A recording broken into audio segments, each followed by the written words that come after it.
जननीं शारदां देवीं रामकृष्णं जगद्गुरुं पादपद्मे तयो श्रित्वा प्रणमामि मुहुर्मुहुः।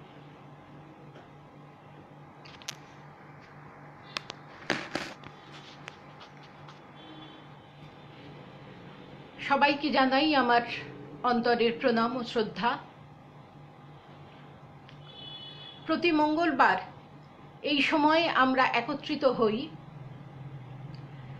প্রাচীন সাধুদের স্মৃতিকথা আলোচনা করার জন্যে।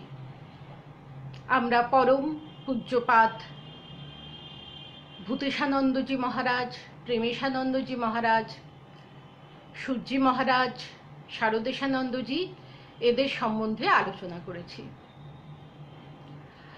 আজ আমরা আলোচনা করব রামকৃষ্ণ মঠ ও মিশনের দশম সংঘগুরু পরম পূজ্যপাদ স্বামী বীরেশ্বরানন্দজি মহারাজের সম্বন্ধে। প্রতি মঙ্গলবার এই লাইভ অনুষ্ঠানটি সন্ধ্যে 7টা থেকে 8টা দেখানো হয়। এটির আয়োজন করেন প্রাণারাম ইউটিউব চ্যানেল।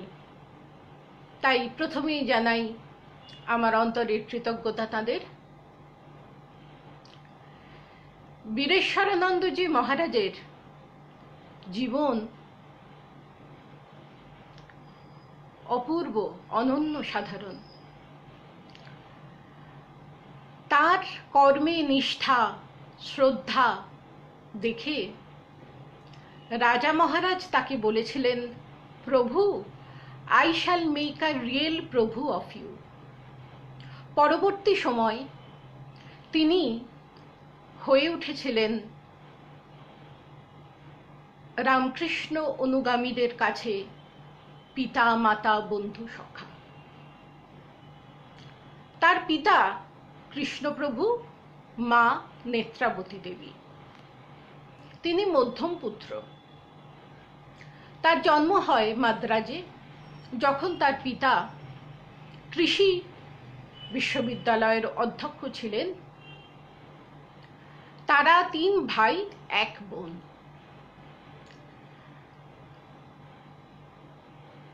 প্রভু মহারাজের যখন 5 বছর বয়স, তখন তার মায়ের মৃত্যু হয়। বাবাই তাকে লালন পালন করছিলেন 3 ভাইকে। দিদির বিয়ে হয়ে যায়। পূর্বাশ্রমে তার নাম ছিল পণ্ডুরঙ্গ। তা তিনি যখন খুব ছোট, 5 বছর বয়স, তখন স্বামীজি বিশ্ব বিজয় করে ফিরেছেন ভারতবর্ষে, মাদ্রাজে এসেছিলেন। আর কৃষ্ণপ্রভু তার সেই মধ্যম পুত্রকে, পণ্ডুরঙ্গকে কোলে করে নিয়ে স্বামীজিকে দর্শন করতে গিয়েছিলেন। সেই কথা যখন প্রভু মহারাজকে পরে বলা হতো, তিনি বলতেন, আমি স্বামীজিকে দেখেছি বলে আমার কোনো ধারণা নেই, কিন্তু স্বামীজি আমায় দেখেছিলেন। অর্থাৎ তিনি বলতে চেয়েছেন যে এত ছোটবেলার ঘটনা তার তো স্মৃতিতে নেই, কিন্তু স্বামীজি নিশ্চয়ই তাকে দেখেছেন। স্বামীজির কৃপা দৃষ্টি তার উপর পড়েছে, তাই তার জীবনে এমন উত্তরণ। পণ্ডুরঙ্গর যখন 10 বছর বয়স, তখন তার পিতারও মৃত্যু হয়। তখন তারা 3 ভাই চলে যান মামা বাড়িতে, ম্যাঙ্গালোরে। পণ্ডুরঙ্গ তিনি গ্র্যাজুয়েশন করেন ম্যাড্রাসে। তারপরে তিনি ল পড়তে চলে যান ত্রিবান্দমে। এই সময় তার এক বন্ধু তাকে স্বামীজির রচনাবলী দিয়েছিলেন এবং সেটি পড়বার জন্য বিশেষ জোড়াজুড়ি করেছিলেন ইংরেজিতে। এই বইটি পড়ে তিনি এতই প্রভাবিত হয়েছিলেন যে তিনি ডাইরেক্টলি মায়াবতীতে চিঠি লিখেছিলেন। মায়াবতীর অধ্যক্ষ তাকে বলেছিলেন মাদ্রাজ মঠে যোগাযোগ করবার জন্য। তার ল পড়াও চলছিল মাদ্রাজ মঠে। তিনি যোগাযোগ রাখতেন চিঠিপত্রের মাধ্যমে। তারপর তিনি ল পড়া ছেড়ে দিয়ে মাদ্রাজ মঠে জয়েন করেছিলেন। কিন্তু তার মামা সেই খবর পেয়ে এসে খুব তাকে ধরাধরি করেন এবং বলেন যে তার দিদিমা শয্যাশায়ী, এইভাবে তাকে বাড়িতে ফিরিয়ে নিয়ে যান। তিনি আবার যখন ল পরীক্ষা প্রায় এসে গেছে, তখন বৈরাগ্যের প্রেরণায় আবার পড়াশোনা ছেড়ে দিয়ে মাদ্রাজ মঠে জয়েন করলেন এবং কিছুদিন মাদ্রাজে থাকার পর তিনি মঠ কর্তৃপক্ষকে অনুরোধ করেছিলেন তাকে যেন বেলুড় মঠে ট্রান্সফার করা হয়, যাতে বাড়ির লোকজন এসে আর তাকে বিরক্ত করতে না পারে। বেলুড় মঠে তিনি যখন এলেন তখন প্রেসিডেন্ট ছিলেন মহাপুরুষ মহারাজ। তিনি সাদরে তাকে গ্রহণ করেছিলেন এবং এই বেলুড় মঠে থাকার সময়ই তিনি মহাপুরুষ মহারাজ এবং বাবুরাম মহারাজের বিশেষ স্নেহ এবং সান্নিধ্য লাভ করেছিলেন। বাবুরাম মহারাজ তাকে জয়রামবাটি পাঠিয়েছিলেন শ্রী শ্রী মায়ের কাছে দীক্ষা নেবার জন্য। বাবুরাম মহারাজ তো ছিলেন মঠের মা। প্রভু মহারাজ বলছেন যে সারাদিন তিনি ব্যস্ত থাকতেন, ঠাকুরের সেবা, ভক্তদের সেবা। বলছেন একদিন দুপুরবেলা একদল লোক নৌকা করে এসেছেন। বাবুরাম মহারাজ তাদের দেখেই বলছেন, আগে স্নান করে তোমরা প্রসাদ নাও, বলে নিজেই গেছেন উনুন ধরাতে। তখন সব ব্রহ্মচারীরা এসে রান্না করে সেই ভক্তদের সেবা করলেন। এইভাবে প্রায়ই চলত।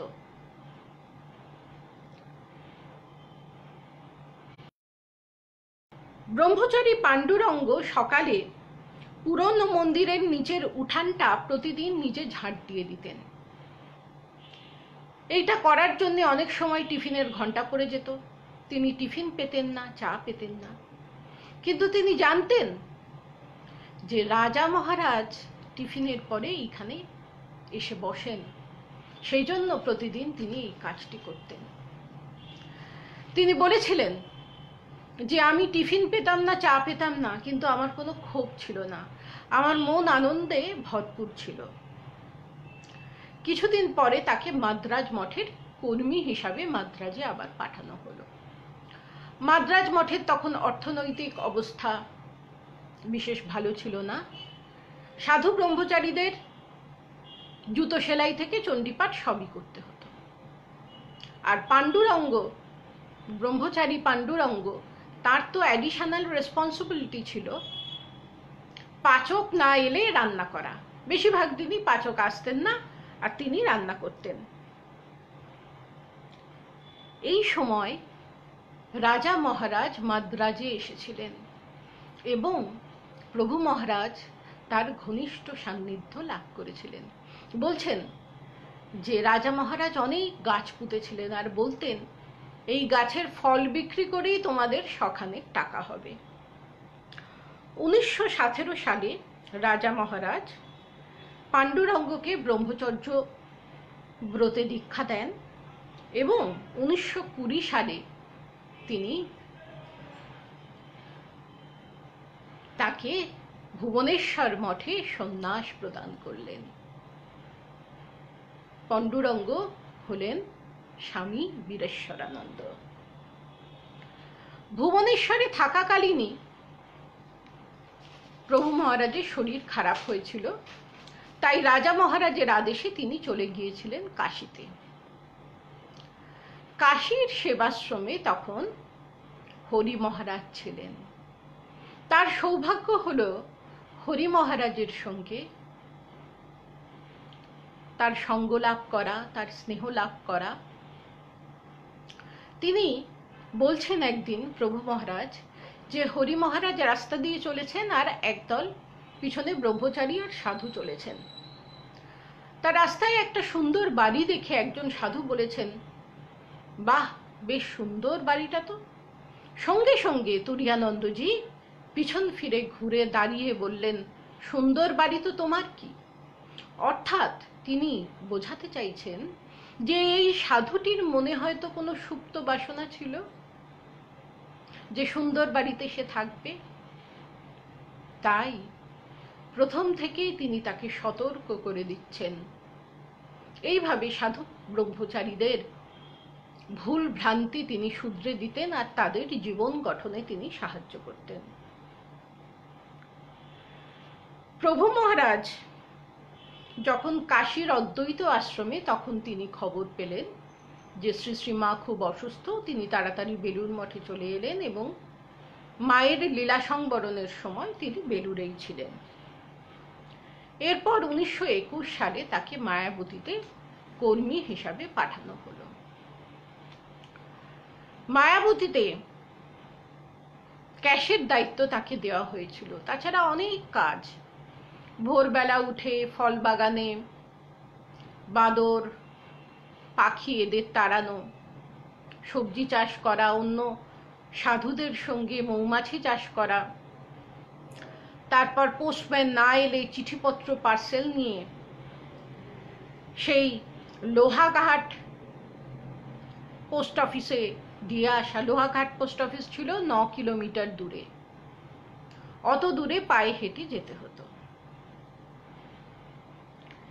কিন্তু এত কাজের মধ্যেও তিনি নিয়মিত শাস্ত্র চর্চা করতেন, শরীর চর্চা করতেন এবং জপ ধ্যান করতেন।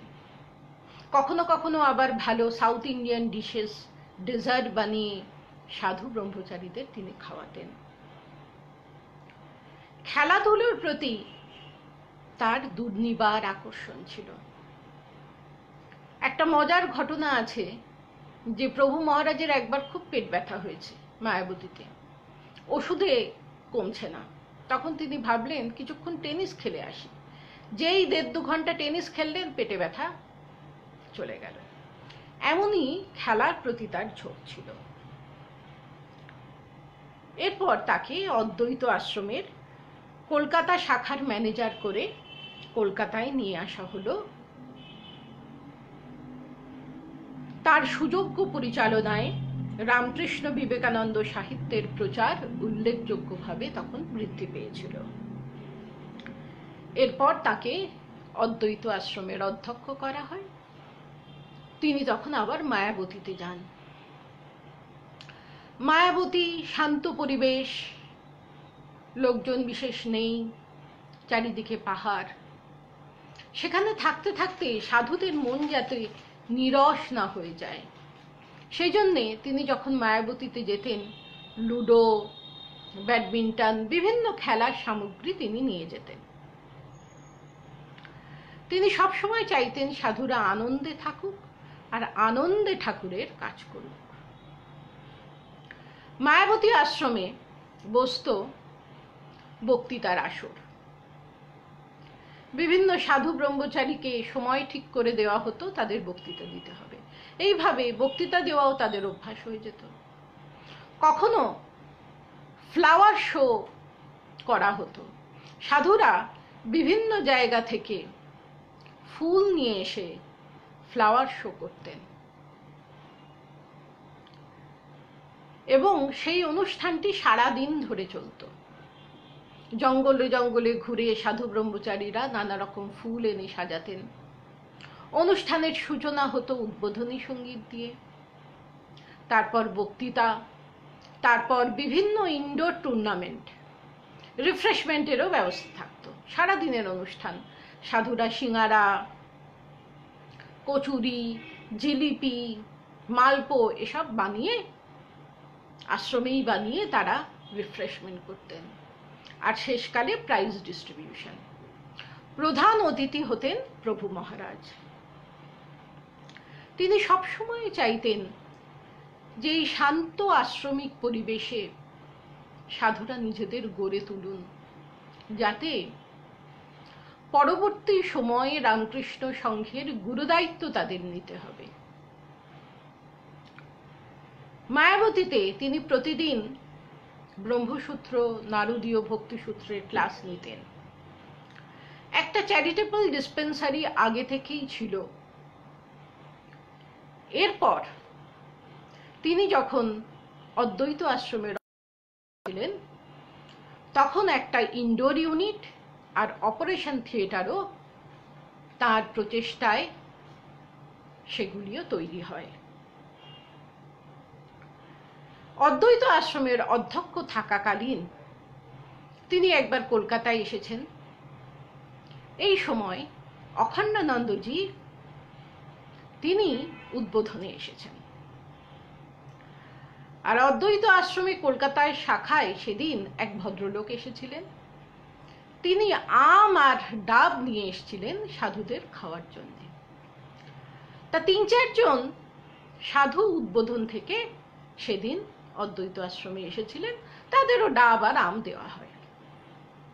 সেই সাধুদের মধ্যে একজন গিয়ে অখণ্ডানন্দজিকে বলেন যে অদ্বৈত আশ্রমে আজকে কত বড় ভান্ডারা হলো, আম আর ডাবের ছড়াছড়ি, মহারাজ আপনাকে তো নেমন্তন্ন করলো না। অখণ্ডানন্দজিও বললেন, সত্যিই তো, প্রভুকে বলতে হবে, আমাকে তো নেমন্তন্ন করলো না। এরপর সেই সাধুটি প্রভু মহারাজকে বললেন যে তোমার নামে লাগিয়েছি, এবার বোঝো তুমি মজা। তা প্রভু মহারাজ যখন অখণ্ডানন্দজির সঙ্গে দেখা হলো তখন অখণ্ডানন্দজি বলছেন, তোমার বিরুদ্ধে আমার কিছু বলার আছে। প্রভু মহারাজ বলছেন, আপনার বিরুদ্ধেও আমার কিছু বলার আছে। অখণ্ডানন্দজি বলছেন, তাহলে তুমি জজ ঠিক করো। তা প্রভু মহারাজ বলছেন, আপনিই জজ, আপনার উপর আমার পুরো বিশ্বাস আছে। তখন অখণ্ডানন্দজি বলছেন যে তোমার ভান্ডারা হলো, তোমাদের ওখানে আমাকে তো বললে না। তা প্রভু মহারাজ বলছেন, ভান্ডারা কিছুই নয়, একজন সাধু ডাব আর আম সাধুদের খাইয়েছিলেন। আপনাকে সাধুটি এসে এসব লাগিয়েছে, আর আপনিও আমাকে জিজ্ঞাসা না করে আমার উপর অকারণেই রাগ করেছেন। স্বামীজি কিন্তু বলতেন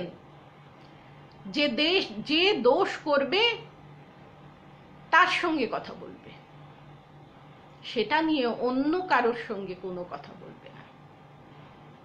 যে দোষ করেছে বলে তোমার মনে হয়, ডাইরেক্টলি তার সঙ্গে কথা বলো, অন্য কারোর সঙ্গে এই বিষয়ে আলোচনা করো না। আপনি কিন্তু তা করেননি মহারাজ। যেই বলা, অখণ্ডানন্দজি সঙ্গে সঙ্গে বলছেন, তুমি ঠিক বলেছ, আমারই ভুল হয়েছে। দেখুন,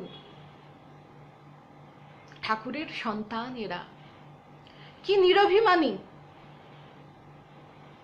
যেই স্বামীজির কথা শুনলেন একেবারে রাগ ওনার পড়ে গেল, একেবারে গলে গেলেন, আর সঙ্গে সঙ্গে তিনি ভুল স্বীকারও করছেন।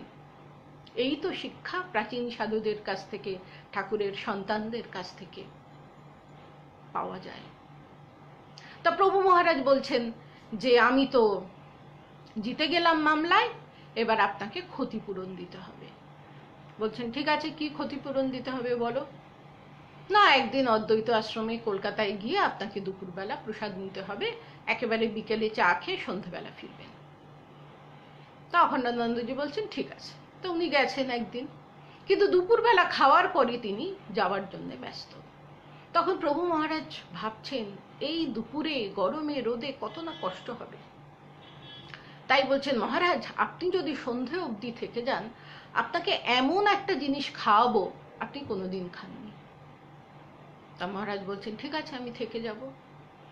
তা মহারাজ যেই বিশ্রাম করতে গেছেন অখণ্ডানন্দজি, প্রভু মহারাজ খুব ভালো কফি বানিয়ে ফ্রিজে রেখে দিয়েছেন। তারপর বরফ কুচি দিয়ে যেই দিয়েছেন, আর অখণ্ডানন্দজি খেয়ে কি খুশি। দীর্ঘ 16 বছর অদ্বৈত আশ্রমের সর্বাঙ্গীন উন্নয়নের কাজে ব্যাপৃত থাকার পর তিনি চেয়েছিলেন কর্মবিরতি। ঋষিকেশে চলে গিয়েছিলেন, সেখানে কুঠিয়ায় থাকতেন, ভিক্ষা করে খেতেন, সবসময় সাধন ভজন জপ ধ্যান শাস্ত্রপাঠ। এই সময় তিনি শুনলেন হঠাৎ যে মুসৌরিতে স্বামীজির শিষ্য কল্যাণানন্দজি খুব অসুস্থ। জপ ধ্যান সমস্ত ছেড়ে দিয়ে ছুটলেন তিনি মুসৌরি মহারাজের সেবা করতে। শেষ দিন পর্যন্ত তিনি তার সেবা করেছিলেন। আবার ফিরে এলেন ঋষিকেশে। কিন্তু 1938 সালে মঠ মিশন কর্তৃপক্ষ তাকে সহ সম্পাদক নিযুক্ত করে বেলুড় মঠে নিয়ে এলেন ফিরিয়ে। অন্যান্য কাজ ছাড়াও তার গুরু দায়িত্ব ছিল ত্রাণের কাজ পরিচালনা করা।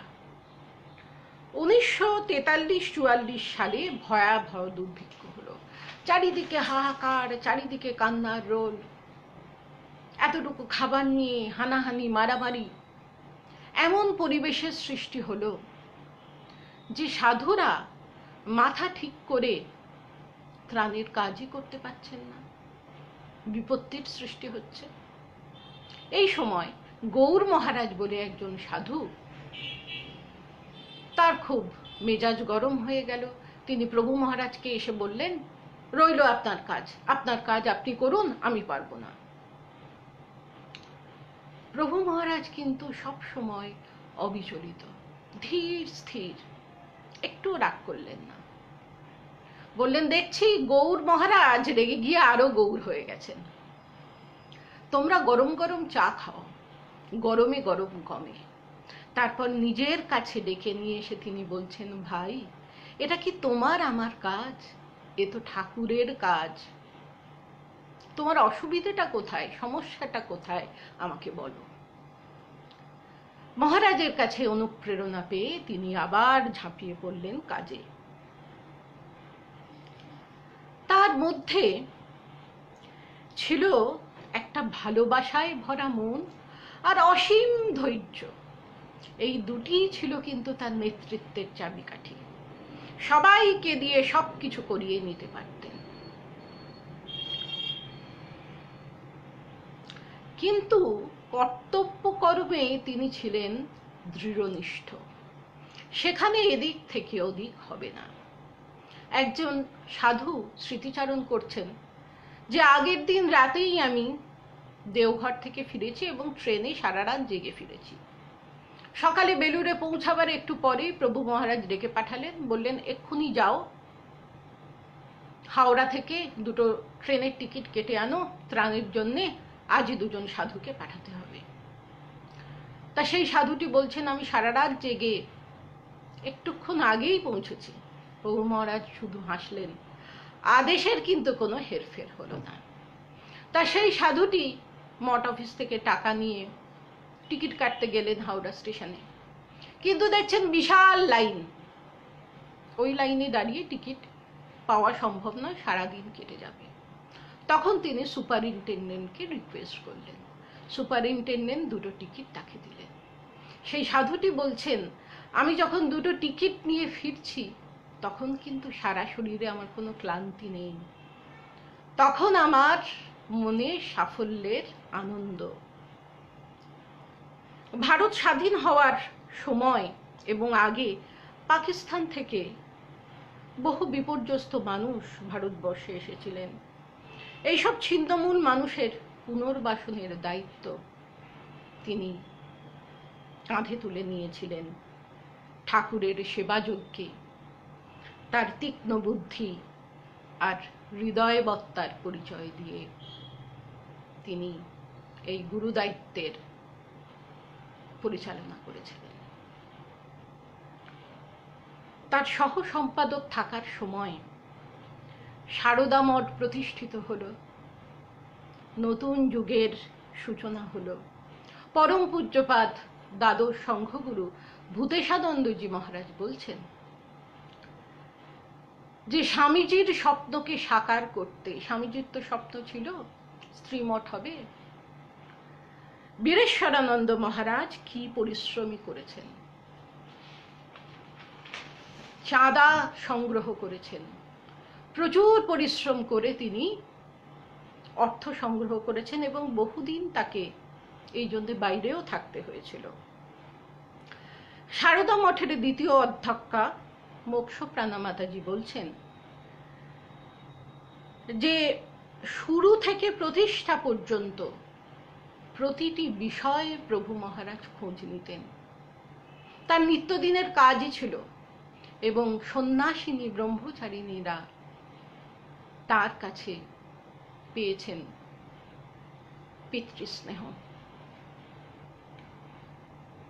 1954 সালে রামকৃষ্ণ মঠ ও মিশনের তৎকালীন অধ্যক্ষ শঙ্করানন্দ মহারাজ সারদা মঠের প্রতিষ্ঠা করলেন। সেই অনুষ্ঠানে উপস্থিত ছিলেন মাধবানন্দজি, বিশুদ্ধানন্দজি এবং বীরেশ্বরানন্দজি। ছবি তোলা হয়, ফিল্ম করা হয়। বীরেশ্বরানন্দজি চিরকালই প্রচার বিমুখ। তিনি সেই ফিল্মটি নিয়ে গিয়ে সারদা পীঠের এক ব্রহ্মচারীকে বলছেন, তুমি কি ফিল্ম কেটে আবার জোড়া দিতে পারো? তো তিনি বলছেন হ্যাঁ। বলছে প্রজেক্টরে এই ফিল্মটা দেখো তো, যেখানে যেখানে কেটে দিতে বলবো কেটে দেবে। এরম করে নিজের ছবিটা কেটে দিলেন। সব সময় লোকচক্ষুর আড়ালে থেকে শুধু ঠাকুরের সেবা করে যাওয়া, এটাই ছিল তার জীবনব্রত। প্রভু মহারাজের তীক্ষ্ণ বুদ্ধি ছিল এবং তার প্রশংসা সবাই করতেন। এমনকি তিনি যখন অ্যাসিস্ট্যান্ট সেক্রেটারি ছিলেন আর মাধবানন্দজি জেনারেল সেক্রেটারি ছিলেন, কোনো সাধুর যদি কোনো সমস্যা হতো বা কেউ যদি সাজেশন চাইতেন, মাধবানন্দজি এক কথায় বলে দিতেন, যাও প্রভুর সঙ্গে ডিসকাস করো। একবার কথা প্রসঙ্গে এক সাধু বলেছেন, মহারাজ আপনার যেমন শাস্ত্রে পণ্ডিত্য প্রভু মহারাজের কিন্তু নেই। সঙ্গে সঙ্গে মাধবানন্দজি বলছেন, কি বললে? যে ব্রহ্মসূত্র অনুবাদ করতে পারে তার পাণ্ডিত্য নেই, আমার আছে। দেখুন প্রাচীন সাধুদের কি উদারতা। প্রভু মহারাজ চিরকালই কৃচ্ছ সাধন করে জীবন কাটিয়েছেন। তার ঘরে একটা চেয়ার টেবিল ছিল না, একটা খাটও ছিল না। মাটির উপর দুটো তক্তা পাতা, তার উপর একটা কম্বল আর চাদর, আর একটা তার ঘরে ঝোলানো থাকতো, তার মধ্যে তিনি জামা কাপড় রাখতেন। জামা কাপড় বলতে একটা ফতুয়া, একটা ধুতি, একটা চাদর। এক ভক্ত তাকে একজোড়া জুতো দিয়েছিলেন। জীবনের শেষ দিন পর্যন্ত সেই জুতোটি পরেছিলেন। জীর্ণ হয়ে গিয়েছিল, সেই ভক্তটি আরো একজোড়া দিয়েছিলেন, কিন্তু তিনি পরেননি। ভক্তরা যা দিতেন সবই তিনি বিলিয়ে দিতেন। একবার এক কর্মীকে তিনি বললেন, 1.5 পোয়া দুধ ধরে এমন একটা বাটি আমায় এনে দাও। সে একটু বড় বাটি এনেছে, বলছে না, আমি যেমন বলেছি সেই রকম এনে দাও। কারণ তখন মঠে 1.5 পোয়া করে দুধ সাধুদের দিতে হতো, সাধুরা পেতেন। তিনি বেশি দুধ পাবেন এটা তিনি কখনো চাইতেন না।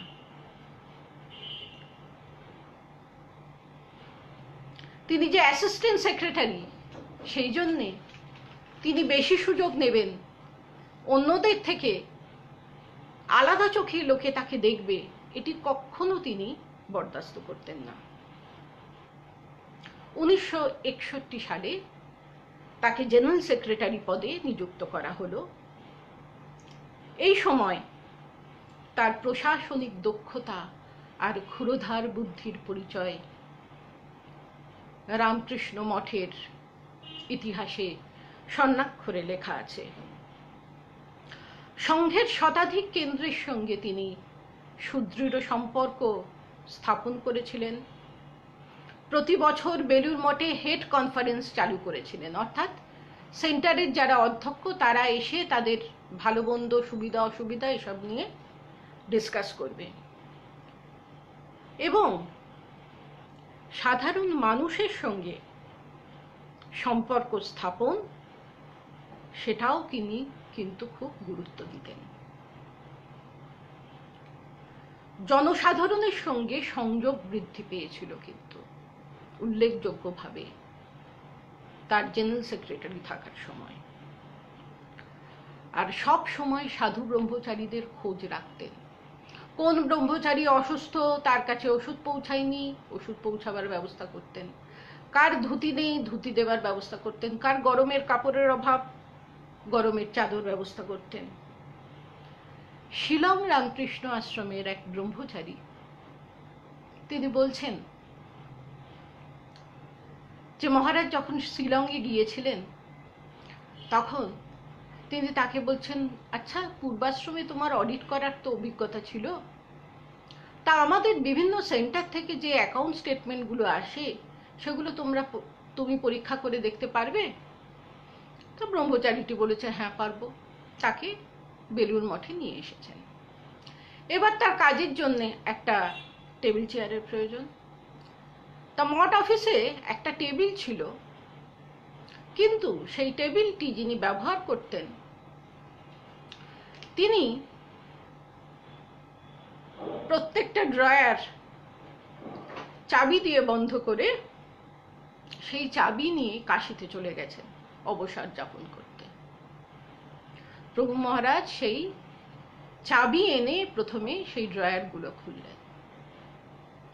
দেখছেন ড্রয়ারে চিঠিপত্রে ভরা, কিছু অফিসিয়াল লেটার, কিছু পার্সোনাল লেটার সেই সাধুর। সেই শিলংয়ের ব্রহ্মচারীটি তাকে সাহায্য করতে এসেছেন, বলছেন না তুমি পারবে না, আমাকে চিঠিগুলোকে সেগ্রিগেট করতে হবে। ভাবুন, জেনারেল সেক্রেটারি, তিনি মেঝের উপর বসে পড়লেন, সমস্ত চিঠি সেগ্রিগেট করে ইম্পর্টেন্ট চিঠিগুলো তিনি ঠিক জায়গায় রেখে দিলেন। আর এই ব্রহ্মচারীটি পরে মহান সাধু হয়েছিলেন, স্বামী ভাস্করানন্দ। তিনি বলছেন যে সেদিন আমি এক অপূর্ব শিক্ষা পেয়েছিলাম। কিসের পদমর্যাদা? মানুষ কত নিরভিমান হলে, অহংকার ত্যাগ করলে এইভাবে সাহায্যের হাত বাড়িয়ে দিতে পারেন। প্রশাসনিক ক্ষেত্রে কখনো তাকে কঠোরও হতে হতো, কিন্তু তিনি সবসময় খেয়াল রাখতেন যে কারোর মনে যাতে আঘাত না লাগে। একজন ব্রহ্মচারী বলছেন যে আমি চিঠিপত্র নিয়ে পোস্ট অফিসে যাচ্ছি ফেলবার জন্য। তা বীরেশ্বরানন্দজি আমাকে এসে একটা চিঠি দিলেন, বললেন যে এটাতে আঠা লাগিয়ে দাও। আমি আঠা লাগিয়ে দিলাম। তারপরে দেখছি মহারাজ আবার সেই চিঠিটা খুললেন, খুলে পড়লেন, আবার আমার কাছে এসে বললেন চিঠিটার মুখ বন্ধ করে দাও। এইরকম 2-3 বার করার পরে তিনি নিজে গিয়ে সেই চিঠিটা পোস্ট করে এলেন। তা সেই ব্রহ্মচারীটির খুব কৌতূহল হচ্ছে। তখন প্রভু মহারাজ তাকে বলছেন যে এই চিঠিতে একটি শব্দ প্রয়োগ করেছি, সেটা ঠিক কিনা বারবার পড়ে দেখছি। অর্থাৎ চিঠি যে পাবে, যে প্রাপক, তার মনে যেন কোনো কষ্ট না হয়। আরেকটি ঘটনা অতি সুন্দর এবং বহুল প্রচারিত এই ঘটনাটি হয়তো আপনারা অনেকেই জানেন। প্রভানন্দজি মহারাজের, তিনি বলছেন আমি তখন নেহাতি ব্রহ্মচারী। আমি নরেন্দ্রপুরের সম্পাদক আমাকে একটি চিঠি দিয়েছেন, সেটি নিয়ে আমি বীরেশ্বরানন্দজির কাছে এসেছি। তা তিনি অফিসে বসে তখন কাজ করছেন। তা নরেন্দ্রপুর থেকে বাসে এসেছি, দুপুরের রোদে, গরম। আমাকে দেখেই মহারাজ বলছেন বসো বসো, পাখার তলায় বসো। জল দিলেন, বলছেন কখন বেরিয়েছো তুমি? তারপর নিজেই নুন চিনি জলের শরবত করছেন, আর একজন কর্মীকে বললেন বরফ নিয়ে আসতে। তখন প্রভানন্দজি ভাবছেন যে মহারাজ বোধহয় গরমকালে ঠান্ডা শরবত খাবেন। সেই বরফটি এলে, সেই নুন চিনির শরবত, তার মধ্যে বরফ দিয়ে তিনি যখন প্রভানন্দজির হাতে দিয়েছেন, প্রভানন্দ মহারাজ বলছেন যে আমি বিস্ময়ে হতভাগ। শুধু তাই নয়, আমার চোখ দিয়ে অবিশ্রান্ত জল পড়ছে। যে আমি একজন সাধারণ ব্রহ্মচারী আর উনি জেনারেল সেক্রেটারি, উনি আমাকে সেবা করছেন, এটা কখনো ভাবা যায়? বলছে আমার চোখ ঝাপসা, চোখের জল আমি সামলাতে পারছি না, 2-3 গ্লাস ঢকঢক করে খেয়ে দিলাম। প্রভানন্দজি বলছেন যে এই ঘটনাটা আমার মনের মধ্যে সেঁধিয়ে গিয়েছিল,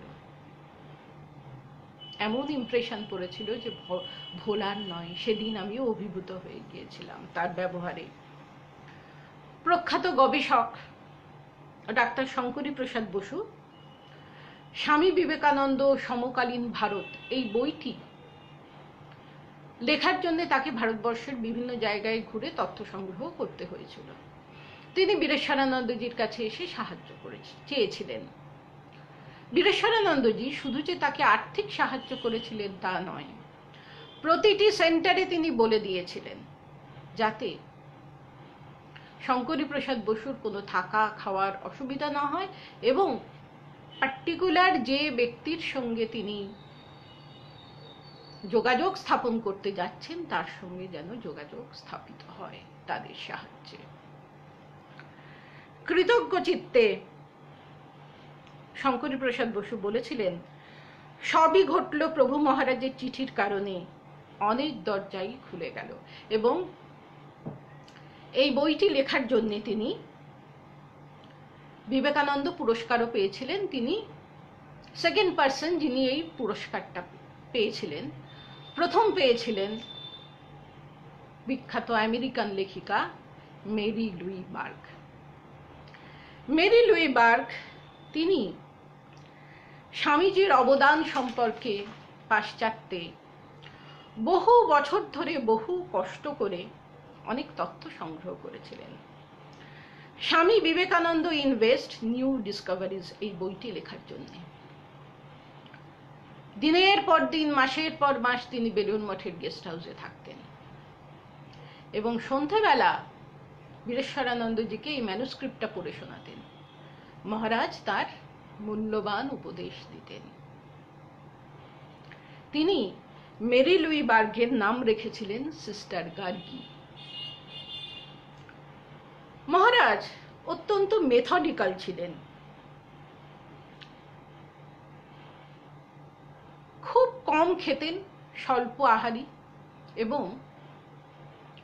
টিফিনের সময় যখন সেবক এসে তাকে টিফিন দিয়ে যেতেন, তারপরে তিনি যখন তামাক খেতেন তখন ঘরে আর কেউ থাকতো না। তাই একদিন সেবক কোনো কারণে ঢুকেছেন, দেখছেন যে গড়গড়ার নলটা তিনি একদম ঠাকুরের দিকে নিবেদন করার মতো করে ধরে আছেন। তার সারাটা জীবনই ছিল ঠাকুরকে কেন্দ্র করে সমস্ত কাজকর্ম। 1966 সালে তিনি 10ম সংঘগুরু হলেন। তারপর দীর্ঘ 19 বছর তিনি রামকৃষ্ণ সংঘকে নেতৃত্ব দিয়েছেন, পরিচালনা করেছেন। একবার তিনি আগরতলায় এক তীর্থ দর্শনে গেছেন। যখন ফিরে আসছেন সবাই জয় দিচ্ছে ভক্তরা, জয় গুরু মহারাজ জি কি জয়, জয় মহামাই কি জয়, জয় স্বামীজি মহারাজ জি কি জয়। তারপরে কিছু ভক্ত বলেছে জয় বীরেশ্বরানন্দ জি কি জয়। সঙ্গে সঙ্গে তীব্র ভৎসনা করেছেন, কি বলছো তোমরা, শুধু ঠাকুর মা স্বামীজির জয় দাও, আর কারোর জয় দেবার কোনো প্রয়োজন নেই। তিনি শুনেছিলেন একটা সেন্টারে, সেখানে কিছু ভক্ত তাদের গুরুদেবের জন্মতিথিটি পালন করছে, খুব অসন্তুষ্ট হয়েছিলেন। বলেছিলেন শুধু ঠাকুর মা স্বামীজি আর পার্শ্বদের জন্মতিথি পালিত হবে, এটাই রামকৃষ্ণ মঠের ট্র্যাডিশন। পারতপক্ষে নিজের জন্মদিন কারোকে বলতেন না। ভরত মহারাজের সঙ্গে ছিল তার দীর্ঘ বন্ধুত্বপূর্ণ সম্পর্ক। একসঙ্গে অনেক দিন কাজ করেছেন, কাটিয়েছেন মায়াবতীতে, কলকাতায়। সেই ভরত মহারাজ বলছেন একদিন বেলুড় থেকে তিনি এবং প্রভু মহারাজ দুজনেই কোথাও যাবেন। তা প্রভু মহারাজ ভরত মহারাজকে বলছেন, মহারাজ কটার সময় আপনি বেরোবেন? ভরত মহারাজ বলছেন, সে কি, তুমি প্রেসিডেন্ট, তুমি ডিসাইড করবে, বাকি তো তোমাকে ফলো করবে। তখন প্রভু মহারাজ বলছেন, না, সে কি হয়, আপনি বয়োজ্যেষ্ঠ। ভরত মহারাজ বলছেন, তার সেদিনের সেই বিনয় আমাকে মুগ্ধ করেছিল। অনেক ভক্ত মঠ মিশনকে জমি, বাড়ি, স্থাবর সম্পত্তি দেয় এবং মঠ মিশনের অধিকার আছে, সেগুলি বিক্রি করে সে টাকা তারা সেবার কাজে ব্যয় করে। তাই এরকমই একটা বাড়ি বিক্রি করা হবে, অ্যাডভার্টাইজমেন্ট করা হয়েছে, এক ভদ্রলোক বাড়িটি কিনতে চান, কিন্তু তিনি বলছেন যে বাড়িটার যা মূল্য তার থেকে হাফ মূল্যে রেজিস্ট্রি হবে, অর্থাৎ বাড়িটার মূল্য যদি 50 লাখ হয়, 25 লাখ টাকায় রেজিস্ট্রি হবে, বাকি 25 লাখ তিনি মিশনকে দেবেন দান হিসাবে। তা যেই সাধুটি এই ডিলটি করছিলেন তিনি প্রভু মহারাজকে বলেছেন। প্রভু মহারাজ শুনেই বলছেন, এ তো অনৈতিক, অসৎ মানুষের হাতের জলও ঠাকুর গ্রহণ করতে পারতেন না, তোমার এই টাকা কি ঠাকুর গ্রহণ করবেন?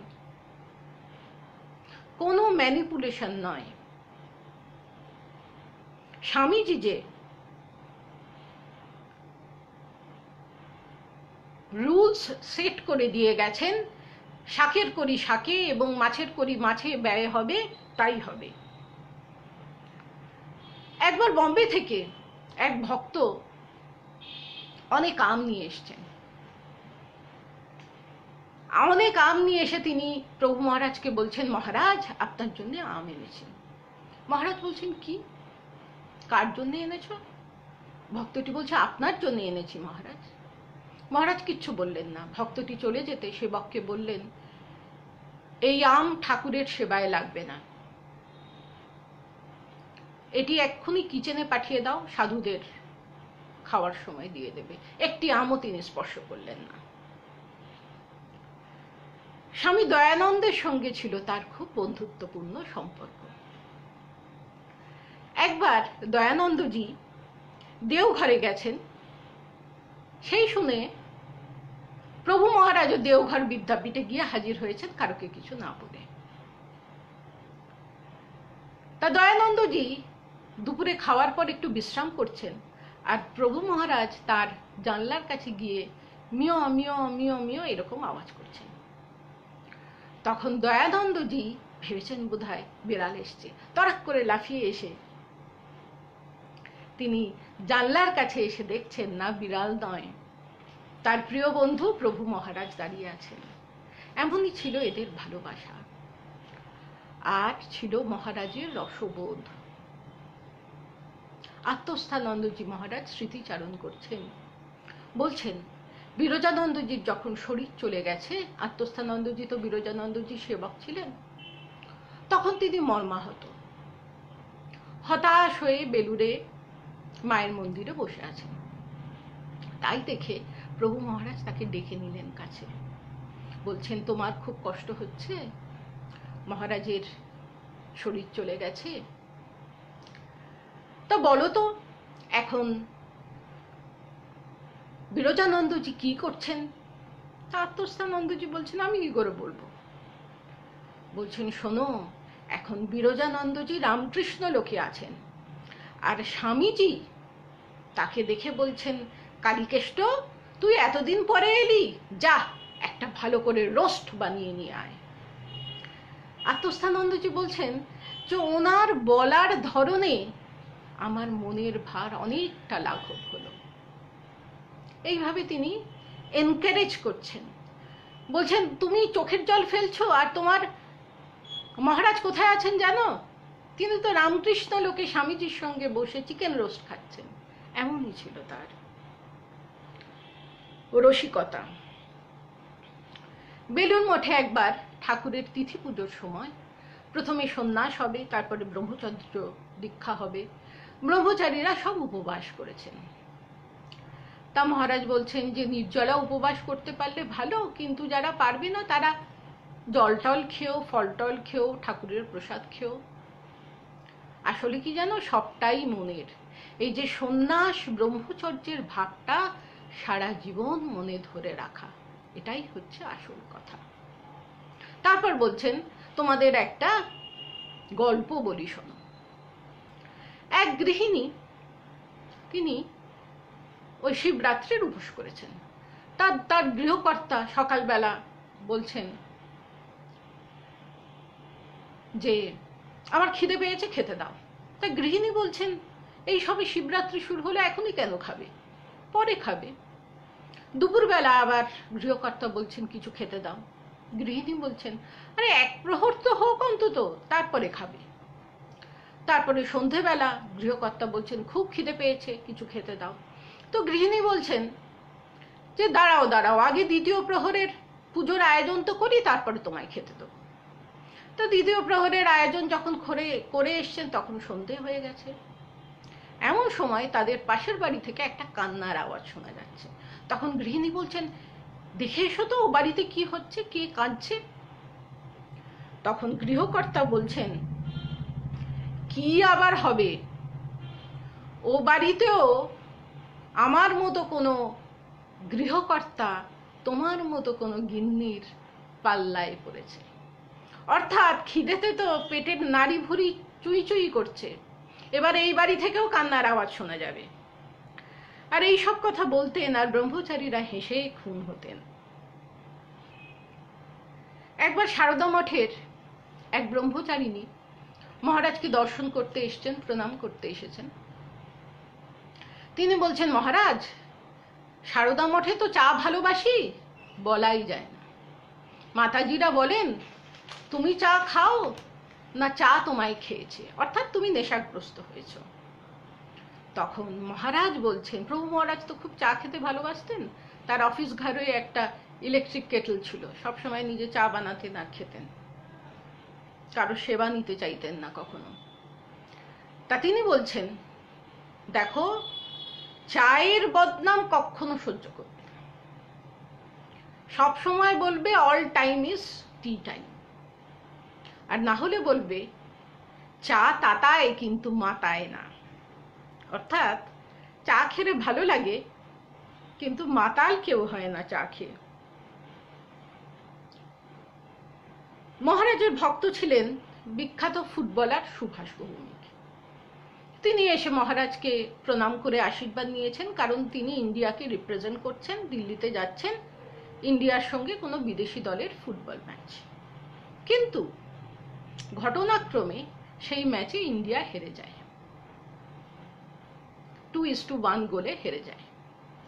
তা সুভাষ ভৌমিক তো খুব লজ্জিত, তিনি আর মঠে আসছেন না। কিছুদিন পরে তার স্ত্রী এসছেন, এসে সেই কথা বলেছেন।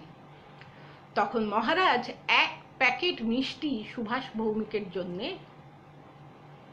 পাঠিয়েছিলেন, তার উপর লিখে দিয়েছিলেন কনসোলেশন প্রাইজ ফর 2-1, অর্থাৎ তুমি যে 2-1 গোলে হেরেছ তার জন্য তোমায় সান্ত্বনা পুরস্কার দিলাম।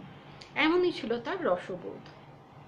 তিনি একদিন ব্রহ্মচারীদের বলছেন, ট্রেনিং সেন্টারের ব্রহ্মচারীদের, যে জানো একদিন কি হয়েছে, আমি অফিস ঘরে বসে তামাক খাচ্ছি, আর কিছু বিদেশি ভক্ত হঠাৎ আমার অফিস ঘরে চলে এসেছে।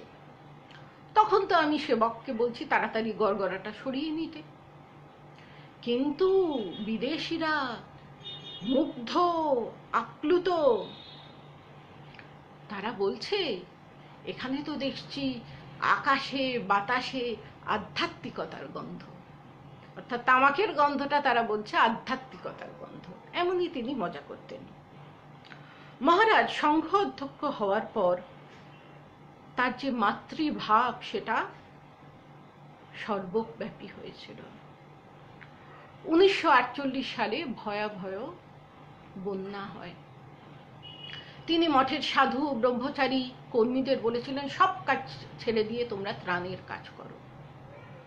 কত মানুষ অভুক্ত। মঠে দুর্গাপুজোর জন্য চাল মজুদ ছিল। প্রভু মহারাজ ইনস্ট্রাকশন দিলেন যে তা চালগুলো ত্রাণের কাজে ব্যবহৃত হবে, আর এবার দুর্গাপুজোয় খিচুড়ি প্রসাদ ডিস্ট্রিবিউট করা হবে না। বলছেন মা দুর্গা এবার আর্তের মুখে ভোগ নেবেন। তার প্রচেষ্টায় জয়রামবাটি, কামারপুকুর, বেলুর সর্বত্র এই পল্লী মঙ্গল এটি স্থাপিত হয়েছিল। তিনি সবসময় বলতেন যে গ্রামের মানুষ আর মায়েদের উন্নতি করতে হবে, অর্থাৎ মেয়েদের, তবেই না দেশের উন্নতি হবে। এক সাধুর বেলুর মঠ কর্তৃপক্ষের সঙ্গে একটু মতবিরোধ হয়েছে। তা তিনি ভাবছেন যে দুদিন পরে তো প্রেসিডেন্ট মহারাজ দিল্লি যাবেন, তাই এয়ারপোর্টে সব সাধুদের সঙ্গে আমিও গিয়ে তাকে প্রণাম করব, তারপরে আমি শঙ্খ ছেড়ে দেব। তা তিনি কি যেই প্রণাম করেছেন, অন্তর্যামী মহারাজ বলছেন, বাবা কাকারা বাড়িতে বকে না, রেগে গিয়ে কি বাড়ি ছেড়ে দিতে হয়? খাওয়ালাম, পড়ালাম, শিক্ষা দিলাম, আর যখন সময় এসেছে তোমার কিছু দেওয়ার, তখন তুমি ছেড়ে চলে যাবে? কোথাও যাবে না, যেখানে আছো সেখানে থাকবে। আর মহারাজের যখন শরীর চলে যায়, তখন এই সাধুটি চিৎকার করে কাঁদছিলেন আর বলছিলেন, মহারাজ কি আমাকে আদেশ করবে? আমি কোথাও যাব না, আমি প্রভুর দুয়ারে কুকুরের মতো বসে থাকব। এই কথাটা তিনি বারবার বলছিলেন। বেলুন মঠের ট্রেনিং সেন্টারের এক ব্রহ্মচারী, তার সাইটিকার ব্যথা, হাঁটতে পারেন না। তা অন্য ব্রহ্মচারীরা তাকে পালা করে তার সেবা করেন। তা একদিন তার খুব ইচ্ছে হয়েছে যে প্রেসিডেন্ট মহারাজকে প্রণাম করতে যাব। তা অন্য ব্রহ্মচারীদের হেল্প নিয়ে তিনি গেছেন এবং প্রেসিডেন্ট মহারাজ তার একেবারে পায়ের নিচ থেকে উপর অবধি দেখলেন। তারপরে অন্য ব্রহ্মচারীরা তাকে সরিয়ে নিয়ে এলেন। সেই ব্রহ্মচারীটি মনে মনে প্রার্থনা করেছিলেন যে প্রভু মহারাজ তো তার দীক্ষাগুরু, তিনি মায়ের আশ্রিত, তিনি কি পারেন না আমায় সুস্থ করে দিতে? এরপরে একটা অত্যাশ্চর্য ঘটনা ঘটেছিল। সেই ব্রহ্মচারীটি একেবারে সুস্থ হয়ে যায় আর প্রভু মহারাজ অসুস্থ হয়ে পড়েন। 3-4 দিন প্রণাম বন্ধ মহারাজের। চতুর্থ দিন তিনি খুঁড়িয়ে খুঁড়িয়ে এসে ঠাকুরকে প্রণাম করলেন। তারপরে তিনি ধীরে ধীরে সুস্থ হলেন। এরপরে ব্রহ্মচারীটি তো সুস্থ হয়ে গেছে। সেই ব্রহ্মচারীটি যখন মহারাজকে প্রণাম করতে গেছেন, তখন মহারাজ বলেছিলেন, always remember that there are other things to be asked from guru. মানে সব সময় মনে রাখবে, রোগ মুক্তি ছাড়াও গুরুর কাছে অনেক কিছু চাওয়ার আছে। অর্থাৎ তোমার গুরু যখন স্থূল শরীরে আছেন, তুমি যদি তার কাছে প্রার্থনা করো যে আমার রোগ মুক্তি হোক, তুমি হয়তো সুস্থ হবে, কিন্তু সেই রোগ নিজের শরীরে নিয়ে তোমার গুরু তো কষ্ট পাবেন। যেমন শ্রী শ্রী মায়ের হতো। শ্রী শ্রী মা সবাইকে দীক্ষা দিতেন, আর শেষকালে তিনি শরীরের যন্ত্রণা জ্বালায় অস্থির, তখন মহাপুরুষ মহারাজ বলেছিলেন যে মা সবাইকে আশ্রয় দিয়েছেন, সবার পাপ নিয়েছেন, তাই তার এত কষ্ট। সুরেন্দ্রনাথ সরকার শ্রী শ্রী মাকে বলেছিলেন যে মা, আমি শুনেছি আপনি ভক্তদের পাপ নেন, আমার পাপ কিন্তু আপনাকে নিতে হবে না। সবার পাপ নিয়ে আপনার এত কষ্ট, শরীরে এত যন্ত্রণা, আমার পাপ আমি বহন করব, আমার কর্মফল আমি ভোগ করব। তাতে শ্রী শ্রী মা বলেছিলেন, সে কি, আমি মা, আমি ভোগ করব, তুমি কেন? ভক্ত অনুরাগীদের প্রতি মহারাজের ছিল বিশেষ কৃপা দৃষ্টি। কোনো ভক্ত পরিবার হয়তো আর্থিক অনটনে আছে, তিনি গোপনে তাদের অর্থ সাহায্য করতেন। কার বই নেই তাকে বই দিতেন, কে স্কুল কলেজে ফিস দিতে পারছে না তাকে তাই ব্যবস্থা করতেন, কোন মায়ের হয়তো দুটো শাড়ি, তাকে শাড়ি বা গরমের কাপড় নেই, সেটির ব্যবস্থা করতেন। তিনি সবসময় বলতেন শ্রী শ্রী ঠাকুরের উপর নির্ভর করে তোমার কর্তব্য কর্ম করো, নির্ভরতা ঠিক ঠিক হলে তিনি তোমার সমস্ত বাধা দূর করে দেবেন। একবার এক সাধু তাকে বলেছিলেন, মহারাজ সবসময় তো অ্যাডজাস্ট করে চলা সম্ভব নয়। তাতে মহারাজ বলেছিলেন, being the president of Ramakrishna order, still I am adjusting with each and everyone.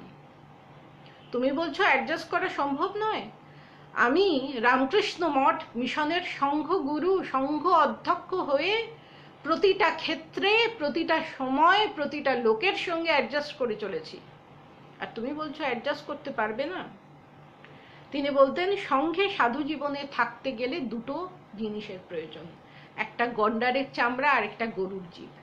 গন্ডারের চামড়া আমরা জানি খুব মোটা চামড়া, একটুতেই গায়ে ফোসকা পড়ে না, কেউ কিছু বললে সে বিচলিত হয় না। আর গরুর জিভে কোনো টেস্ট থাকে না, অর্থাৎ সে যা পায় তাই খায়। 1983 সালে মহারাজ ক্যান্সারে আক্রান্ত হয়েছিলেন। এর 2-3 বছর আগে